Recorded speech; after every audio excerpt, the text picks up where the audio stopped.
Prends une minute, questionne-toi. Souhaites-tu élever la prochaine génération de leaders ou de dictateurs ? Je pense sincèrement que le futur se construit dès aujourd'hui, dans chaque mot que nous prononçons, dans chaque geste que nous faisons, mais surtout dans la manière dont nous élevons puis éduquons nos enfants. Salut à toi, bienvenue dans la saison 2 d'Ensemble Impactons Demain, renommée pour l'occasion Ensemble Impactons Demain Éducation, le podcast dédié à l'éducation positive. Chaque semaine, j'explore avec toi les facettes d'une parentalité saine, des façons innovantes d'accompagner nos enfants, afin que nous, parents, professionnels, société, nous impactions positivement l'avenir. Alors je suis Vincent Lopez, coach professionnel certifié spécialisé en éducation et en parentalité positive. Je suis passionné par l'humain, par l'éducation et l'importance de relations familiales saines et constructives. Au programme, je te propose des conseils pratiques, des recherches éclairantes, tout pour t'accompagner dans cette merveilleuse aventure qu'est l'éducation. Ensemble Impactons Demain Éducation, c'est bien plus qu'un simple podcast. C'est un mouvement vers une parentalité consciente et éclairée. Parce que le futur, il commence avec les leçons qu'on enseigne aujourd'hui. Rejoins-nous dans cette aventure pour ensemble impacter l'avenir par l'éducation. Salut à toutes et à tous, super content de te retrouver pour ce nouvel épisode 59 de Ensemble Impactons Demain Éducation. Alors mettre des mots sur les émotions de tes enfants, tu sais que c'est important. Mais à quel moment on parle des tiennes d'émotions ? Comment on peut les accueillir pour être le modèle, entre guillemets, que nos enfants ils méritent ? Tu le sais aussi, nos petits bambins, c'est des vraies éponges, ce sont des vraies éponges. Et ils apprennent par imitation. Alors, ils vont capter chaque soupir, chaque éclat de rire, et surtout, ils vont s'inspirer de nous pour gérer, on reviendra sur ce terme, leur tourbillon émotionnel. Alors, dans cet épisode, on va regarder ensemble pourquoi il est crucial de bien accueillir nos propres émotions. Parce qu'il faut être complètement honnête, on ne peut pas toujours être le parent zen, souriant, parfait que la société, les magazines, les gourous du développement personnel, etc., nous présentent. La vraie vie, c'est pas Instagram, c'est pas les réseaux sociaux, c'est des vraies personnes avec des émotions qui sont fluctuantes. Et c'est justement cette authenticité qui fait notre force. Mais alors, comment on fait avec nos propres émotions ? Et pourquoi c'est si important de s'occuper d'elles en fait ? Pour commencer, parce que ça nous rend plus disponibles émotionnellement pour nos enfants. Quand on est envahi par nos émotions, on a moins de patience, on a moins de compréhension et on a moins d'écoute. Alors en apprenant à accueillir nos propres émotions, on peut offrir à nos enfants ce dont ils ont le plus besoin, c'est-à-dire une présence rassurante et aimante. Mais c'est pas tout. En montrant à nos enfants que c'est possible d'accueillir ces émotions, de les reconnaître sans se laisser submerger, sans se laisser envahir, on leur donne en fait des clés et des outils pour que eux aussi puissent ensuite nous imiter. On leur apprend que c'est normal de ressentir toutes sortes d'émotions et que on a le pouvoir de choisir comment y répondre. Donc dans cet épisode, je vais essayer de partager avec toi des astuces, des techniques, mais aussi quelques réflexions pour t'aider dans cette aventure émotionnelle. Alors, j'appelle ça une aventure émotionnelle parce que c'est vraiment ça. C'est une aventure dans le sens où on a des hauts, on a des bas, comme dans une aventure avec nos fluctuations émotionnelles. Donc, on part ensemble dans cette aventure. Dans cet épisode, moi, je vais te partager des trucs et astuces en quelque sorte que j'utilise moi et qui m'ont bien servi pour réguler mes propres émotions. Comment réussir à prendre du recul, comment utiliser des techniques de relaxation, de respiration, mais aussi comment communiquer nos émotions de façon plus saine et plus constructive. Et ce dont je me suis rendu compte, c'est que en prenant soin de mes propres émotions, finalement, je prenais soin de toute ma famille. Et ça, c'était assez chouette. Donc, comme toujours, si tu veux creuser le sujet, moi je vais te laisser toutes les sources et même quelques bonus en description, donc n'hésite pas à aller y jeter un œil. On va plonger dès maintenant dans le sujet et donc parler des émotions. Qu'est-ce qu'elles représentent pour nous, parents, et quels impacts elles peuvent avoir sur nos enfants. Alors d'abord, pour commencer cet épisode, je ne pouvais pas attaquer sans m'arrêter sur le terme même d'émotion. C'est quoi une émotion ? Ça peut sembler très bête comme question, mais avant d'aller plus loin, je pense que ça doit être assez clair dans ta tête la différence que je fais entre émotion et sentiment, bien que je ne sois pas le seul à le faire, hein. J'ai été regarder un petit peu et puis on est à peu près d'accord là-dessus. Mais comme ça, au moins, il n'y a pas d'ambiguïté et on parle de la même chose. Donc, c'est quoi une émotion ? En fait, on peut différencier une émotion, celles qui jaillissent comme ça directement, la joie, la colère, la peur, la tristesse, qui sont en fait ce qu'on appelle les 4 émotions de base, entre guillemets. Alors, il y en a certains qui en mettent 7. Bon, en fonction des auteurs, tu vas trouver plein de choses. Mais disons que le plus petit dénominateur commun que j'ai pu trouver, c'est ces 4-là. La joie, la colère, la peur et la tristesse qui semblent faire un consensus. Après, pour les autres, C'est pas forcément, tout le monde n'est pas forcément d'accord. Mais ces quatre-là, en tout cas, on les retrouve dans ce qu'on appelle les émotions de base. Et donc ces émotions, elles jaillissent de manière assez directe, alors que les sentiments, c'est plus nuancé, c'est plus durable, ça se construit, tu vois, sur les émotions de base. Et pour faire la distinction entre les deux, c'est important de comprendre que ce qui nous traverse et ce que l'on vit, de pouvoir aussi l'expliquer en fait à nos enfants. Et donc c'est pour ça que c'est assez simple de s'arrêter sur ces termes de façon à ce que tu puisses aussi toi pouvoir expliquer à tes enfants la différence entre une émotion et un sentiment. Donc ces émotions-là, elles jaillissent comme ça et pour simplifier, en fait, une émotion c'est plutôt passager, c'est souvent plus intense et les sentiments c'est plus durable, c'est sur du long terme. Et tu peux, pour ça, essayer de penser à la différence de ce que tu ressens lorsque tu as une émotion de joie, peut-être en raison d'une super bonne nouvelle qui est arrivée, tu vois, et un sentiment qui est persistant, qui dure, de bonheur, qui va être présent comme ça des jours, des semaines, des mois, et même plus, je te le souhaite, en termes de bonheur. Donc voilà, ça fait un peu la différence entre les émotions et les sentiments. Ok, maintenant qu'on sait ça, on va parler un petit peu de l'impact de celle-ci sur nos enfants. Nos enfants, c'est nos miroirs, souvent quand même. Hein. Tu le sais, on en a déjà parlé, ils absorbent tout, c'est des vraies éponges. Et donc, si tu es souvent stressé, si tu es irrité, ou au contraire, si tu débordes de joie, eux, ils vont le sentir et ils vont vivre avec ça, en fait. Et ils vont le vivre avec toi. Et cet échange émotionnel, en partie grâce aux neurones miroirs, puis également à l'apprentissage de l'empathie, etc., etc. Je ne rentre pas dans tous les détails, mais cet échange émotionnel, il est fondamental parce qu'en fait, ça leur apprend non seulement à nommer ce que eux ils ressentent, mais aussi à comprendre que toutes les émotions elles sont valables en fait, et qu'il y a une raison derrière chacune d'entre elles. Et c'est en te voyant toi, comment tu réponds, comment tu gères, je remets des guillemets parce qu'on en parle un peu plus loin, mais comment tu vas accueillir cette émotion-là, ils vont apprendre à faire la même chose que toi en fait.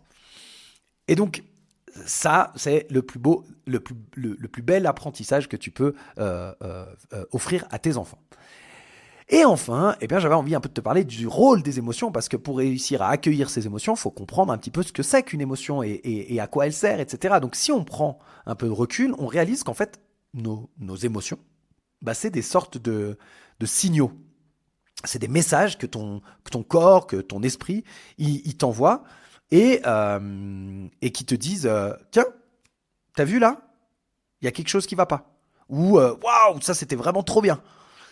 Et en fait ça nous indique des besoins, ça nous indique comment on peut combler ces besoins, ça nous indique aussi lesquels nous demandent un peu plus d'attention, et donc de savoir écouter, reconnaître ces signaux, de les accueillir sans jugement, c'est vraiment un véritable challenge, un art même, mais c'est, je crois, l'un des plus beaux cadeaux qu'on puisse offrir à nos enfants pour une vie plus épanouie. Alors, pour reprendre ma métaphore de tout à l'heure par rapport à l'aventure là au cœur de nos émotions, je vais te faire voir comment, en prenant soin de tes propres émotions, tu peux devenir un exemple pour tes enfants. Alors c'est parti, on a exploré l'importance de comprendre nos émotions. On va essayer maintenant de se pencher un peu plus sur des stratégies un peu plus concrètes pour pouvoir vivre avec. Comme je te l'ai dit, je suis pas fan du terme gérer ses émotions. Gérer, si on regarde ce que ça veut dire, en général, on parle plutôt d'administrer quelque chose, tu vois, ou dans un langage un peu plus familier, ça va être de faire face à un problème. Or, nos émotions, elles existent, elles sont utiles, elles veulent dire quelque chose. Donc, plutôt que de les gérer, moi, je préfère les apprivoiser, je préfère vivre avec, je préfère les écouter. Mais je n'utilise pas trop le terme gérer. Voilà, c'était pour la petite partie sémantique de l'épisode. Bref, donc la première des choses à faire pour réussir à vivre avec ses émotions, à les accueillir et à les apprivoiser, c'est ce que j'appelle l'auto-observation et la reconnaissance de ses propres émotions. Pour ça, la première étape, c'est de les reconnaître. Et une fois que ce sera fait, tu pourras les accepter et en faire quelque chose. Et le mieux, c'est de les identifier le plus tôt possible. On parle souvent de vagues émotionnelles, tu vois. Et donc, si je reprends cette métaphore de la vague, imagine que tu es sur une planche de surf, tu vas prendre une vague. Si tu l'aperçois de loin, tu peux te préparer pour essayer de la surfer. Si tu la sens pas venir, enfin que tu lui tournes le dos, puis d'un seul coup tu te retournes, pouf, tu la prends en pleine face et elle pour le coup, elle te submerge. Tu vois, comme les émotions peuvent te submerger. Hein, on est dans le même champ lexical, je dirais. Et donc voilà. Donc l'idée, c'est vraiment de pouvoir anticiper au maximum et de pouvoir les voir venir entre guillemets de loin, de façon à ce que tu puisses en faire quelque chose. C'est exactement ça. Plus tu vas repérer ce qu'on appelle les signes avant-coureurs, hein, des petits changements comme ça, physiques, mentaux, qui annoncent l'arrivée d'une émotion, eh bien, plus vite tu vas pouvoir faire face. Je sais pas, ton rythme cardiaque il peut s'emballer, ou tes mains elles deviennent un peu moites avant un moment de colère, ou ta poitrine elle se serre avant d'être envahie par la tristesse. Bref, il va falloir que tu apprennes à reconnaître ces signaux, et ça t'aidera à te préparer et à réagir de la manière que tu jugeras toi le plus adapté. Ensuite, tu vas accueillir ces émotions. Alors notre société, de manière générale, elle a plutôt tendance à juger certaines émotions comme indésirables ou inconfortables. Mais si tu les vois plutôt comme des messagers, des guides vers tes besoins profonds, alors tu pourras les accueillir plus facilement.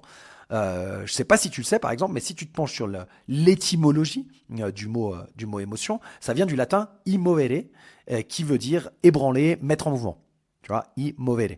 Donc mettre en mouvement, ça veut dire quoi? Ça veut dire que, ok, j'accueille mon émotion, ça veut dire que je me dis, ok, je vois ce qui se passe, mais qu'est-ce que ça veut me dire là? Et ça va me permettre ensuite d'agir, de me mettre en mouvement pour faire quelque chose. C'est à ça que ça sert les émotions.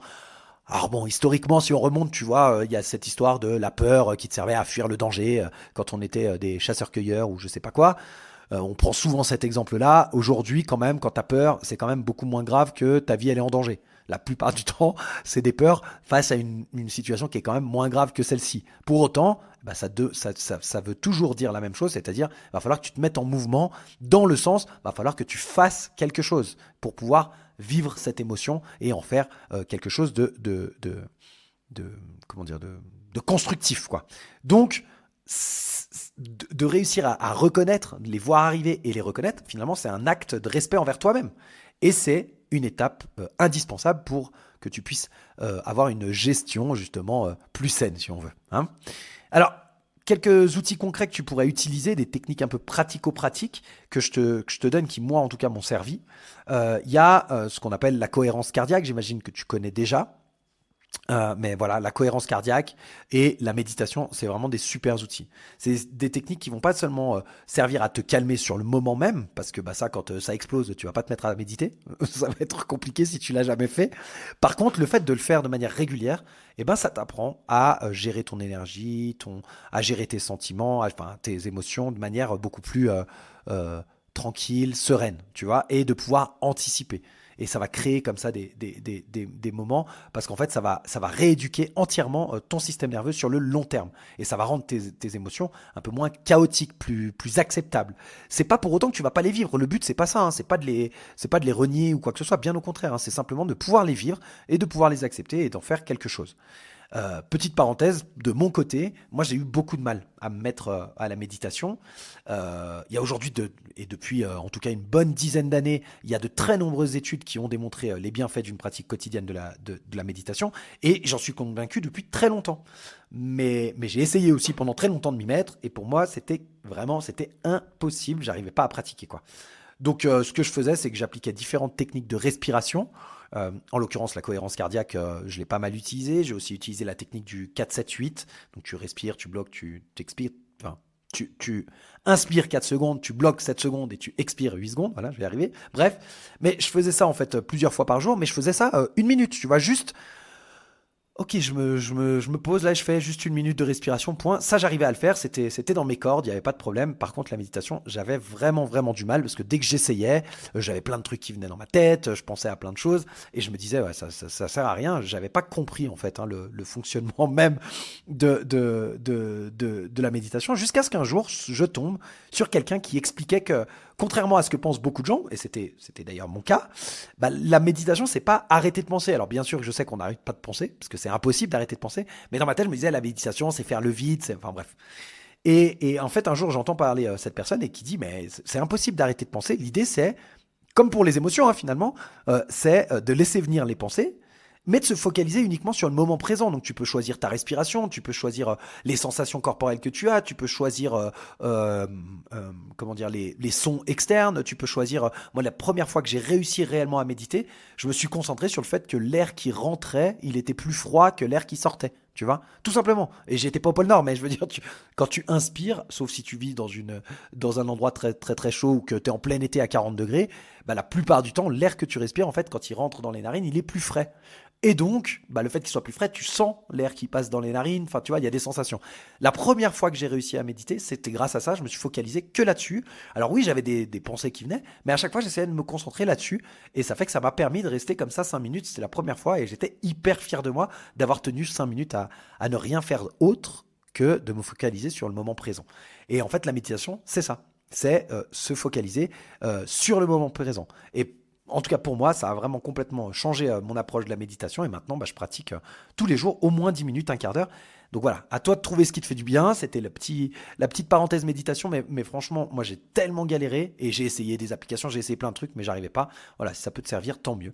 Mais en tout cas, sache que même si tu vas pas jusqu'à la méditation parce que tu galères ou que t'as pas envie ou que ça te parle pas, juste respirer, faire des exercices de respiration, il y en a plein. La cohérence cardiaque est sans doute le plus simple à mettre en place. Ben voilà, de faire ça, on sait que ça a des apports bénéfiques pour la santé en plus, mais ça va vraiment te permettre d'apprendre à réguler, entre guillemets, les émotions, non pas dans la façon qu'elles ont de t'envahir, mais dans la façon que tu as de réagir. Ça va plutôt être ça qui va être bénéfique.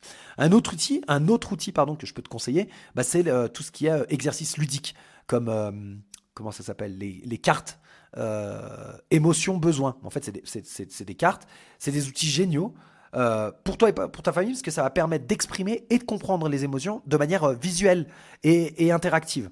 Euh, tu pourrais, par exemple, si je prends une carte, je vais prendre celle-là, parce que ça rend en fait l'apprentissage amusant et puis assez engageant en fait. Tu parles, puis tu vas exprimer tes émotions sous forme de jeu et ça c'est assez top, tu vois, de pouvoir dire, bah voilà, là je me sens, je me sens frustré parce que il y a eu tel événement dans la journée et j'ai pas pu faire ça ou ça, par exemple. Le fait de pouvoir, comme ça, mettre des mots très clairs dessus, ça va apprendre à tout le monde, parce que franchement, je pense que les adultes ont besoin, souvent, en tout cas je le vois dans les gens que j'accompagne, bah, il y a souvent un challenge autour des émotions sur comment je les exprime, quels mots je mets, est-ce que là c'est plutôt de la frustration, c'est plutôt de la tristesse, c'est plutôt de la colère, c'est plutôt, tu vois, d'arriver à identifier réellement l'émotion réelle et pas juste l'émotion miroir, enfin bref, il y a plein de travail à faire autour des émotions et je trouve que ces cartes outils comme ça, émotions, besoins, elles sont vraiment très chouettes.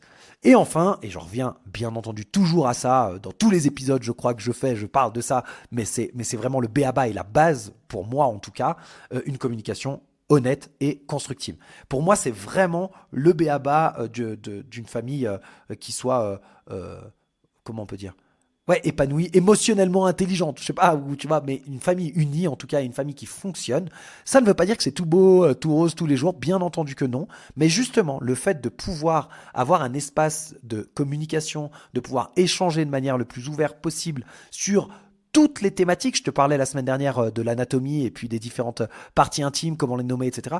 La sexualité, on pourrait parler des addictions, de la drogue, du tabac, de l'alcool, on pourrait parler du harcèlement, quelle que soit la thématique, enfin vraiment, de manière générale, le fait de pouvoir communiquer de manière ouverte en famille, pour moi, c'est vraiment le b.a.-ba et d'apprendre à exprimer ses émotions et ses besoins de façon claire, respectueuse, sans agressivité, sans jugement. C'est vraiment une clé voilà, du vivre ensemble, en fait, quelque part, hein.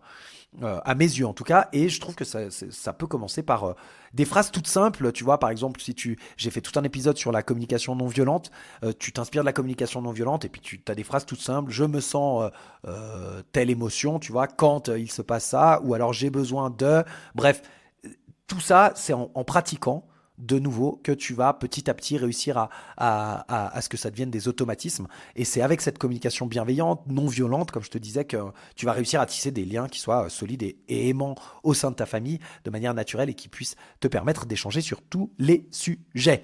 Donc voilà, maintenant, écoute, j'espère que ça t'a plu, j'espère, parce que tu as une petite trousse à outils pour accueillir hein, ces émotions avec plus d'aisance. Je sais que pour moi, en tout cas, c'est en intégrant ces différents outils dans mon quotidien que j'ai réussi à améliorer mes réactions émotionnelles, mais aussi bah, un peu servir de modèle finalement à mes enfants. Il n'y a pas de baguette magique, ça se fait pas du jour au lendemain. Et comme je te l'ai dit, c'est une aventure, hein, donc il y aura des jours avec, il y aura des jours sans. Il y a des jours où, quand d'un seul coup je m'énerve, ça m'envahit et j'arrive pas à le gérer. Mais beaucoup, beaucoup, beaucoup moins souvent qu'avant. Et à chaque fois, je me dis, ok, là j'ai mal fait, c'est pas grave, ok, j'accepte. Et, euh, et voilà, je garde le cap, j'essaye de pratiquer, j'essaye d'expérimenter des choses et surtout, j'accepte aussi, en fait, j'accepte ce qui se passe et j'accepte de me pardonner aussi, de me dire, en fait, je suis pas parfait et c'est ok pour moi, c'est ok pour mes enfants parce qu'ils voient que je suis pas parfait et c'est aussi ok comme ça.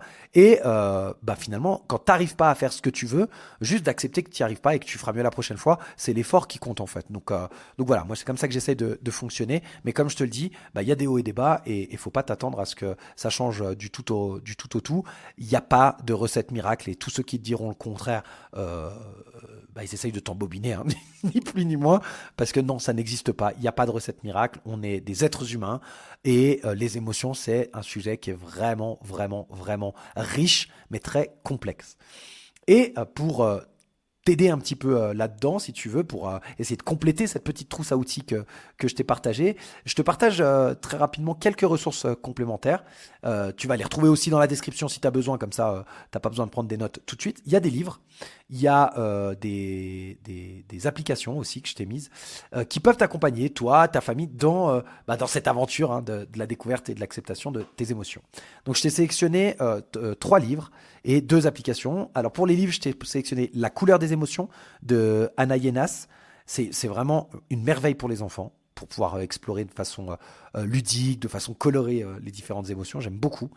Ensuite, un livre dont je te parle très souvent qui est le cerveau de votre enfant de Daniel Siegel et Tina Payne Bryson. Je trouve que c'est vraiment une superbe ressource pour comprendre ce qui se passe dans la tête de nos enfants et comment on peut réussir à les accompagner. Et puis le dernier, c'est un classique, c'est Au cœur des émotions de l'enfant d'Isabelle Fillosa. Vraiment, ça aide à décoder et à mieux réagir de manière générale aux tempêtes émotionnelles de nos enfants. Ensuite, je te partage 2 petites applications qui sont gratuites ou la première, Petit Bambou, elle n'est pas gratuite, mais il y a une version gratuite.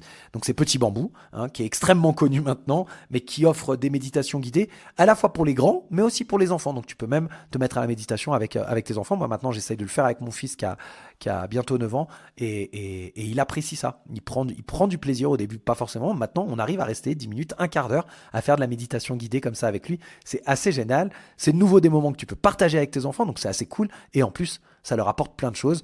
Toi, ça te sert pour justement apprendre à accueillir ses émotions parce que le fait de pratiquer, tu vas créer ces systèmes neuronaux et réussir à faire que, de nouveau, hein, réussir à penser à tout ça, mais ça apporte aussi à tes enfants, donc franchement c'est tout bénef.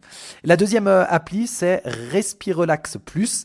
Alors celle-là elle est gratuite et elle propose des exercices de respiration justement qui vont t'aider à réguler ton stress, ton anxiété, tout ça, enfin bref, et qui te permettent de pratiquer la cohérence cardiaque et tu peux le faire aussi avec tes enfants, donc feu, c'est tout bénef. Et puis pour les sites, je t'en ai pas sorti en particulier, il y en a vraiment beaucoup, donc je te laisse aller regarder et faire des recherches par toi-même. Tu verras dans la description des sources ce que j'ai utilisé pour cet épisode, c'est déjà un super bon départ, je pense. Donc voilà, ces 5 ressources-là, en plus des outils que je t'ai donnés, je pense que ça va te permettre d'aborder le thème des émotions en famille et d'être le plus relax, je vais dire, possible avec ça. Voilà, on arrive au terme de cet épisode. J'espère que tu repars donc avec cette petite boîte à outils et puis ces outils, ces ressources supplémentaires, non seulement pour toi, mais aussi pour guider tes enfants hein, à travers leurs propres émotions. On a parcouru ensemble la compréhension des émotions, l'importance de les accueillir et de les reconnaître sans jugement, comme des indicateurs hein, qui sont là pour juste parler de tes besoins à toi et de tes besoins plus profonds. J'ai essayé de te partager quelques stratégies qui avaient fonctionné pour moi en tout cas, que ce soit l'auto-observation, jusqu'à la pratique de la méditation avec tout ce que ça peut comporter et ça permet de mieux vivre avec ces émotions et de les partager de manière un peu plus constructive. L'auto-observation, je trouve que c'est hyper intéressant parce que ça te permet aussi de pouvoir anticiper une fois que tu as reconnu les signes avant-coureurs entre guillemets, donc voilà, réfléchis à chaque fois que à chaque fois que tu as une émotion qui t'a envahi, essaye de te questionner, ok, qu'est-ce qui se passe dans mon corps, qu'est-ce qui s'est passé, qu'est-ce que j'arrive à identifier, de façon à pouvoir l'identifier ensuite. Puis ensuite ça devient un automatisme hein, de nouveau, plus tu vas pratiquer et plus c'est un automatisme. Donc voilà, au-delà de toutes ces techniques, de ces astuces, ben tu le sais, je l'ai répété, je le répète vraiment très très très très très souvent, mais ce qui est important, c'est cette communication, une communication ouverte, honnête, bienveillante au sein de ta famille, parce que c'est cette qualité d'échange en fait qui va tisser des liens qui soient forts, qui soient durables et qui va construire un environnement familial où chacun en fait il va pouvoir se sentir compris, respecté et aimé. Donc je t'encourage vraiment vivement à puiser dans les ressources que je t'ai partagées. Essaye de les explorer avec ouverture d'esprit, avec curiosité, et puis tu verras bien celles qui peuvent, comment dire, te servir à toi, celles qui vont pouvoir accompagner ton quotidien familial s'il y en a. En coaching, moi j'aime bien parler pas que moi d'ailleurs, on parle souvent des petits pas, tu vois, un pas à la fois. Enfin, donc essaye de te rappeler que chaque pas, même le plus petit que tu vas faire, eh ben c'est déjà une réussite et d'avancer comme ça petit à petit. Voilà, écoute, en tout cas, je te remercie d'avoir écouté jusqu'ici. J'espère que tu te sens maintenant un peu plus équipé, plus confiant, plus inspiré même, peut-être, pour accueillir tes propres émotions et aussi pour en parler plus facilement avec ta famille. Moi, je te souhaite une super bonne semaine et on se retrouve, comme d'habitude, la semaine prochaine pour un nouvel épisode d'Ensemble Impactons Demain Éducation. Bye bye!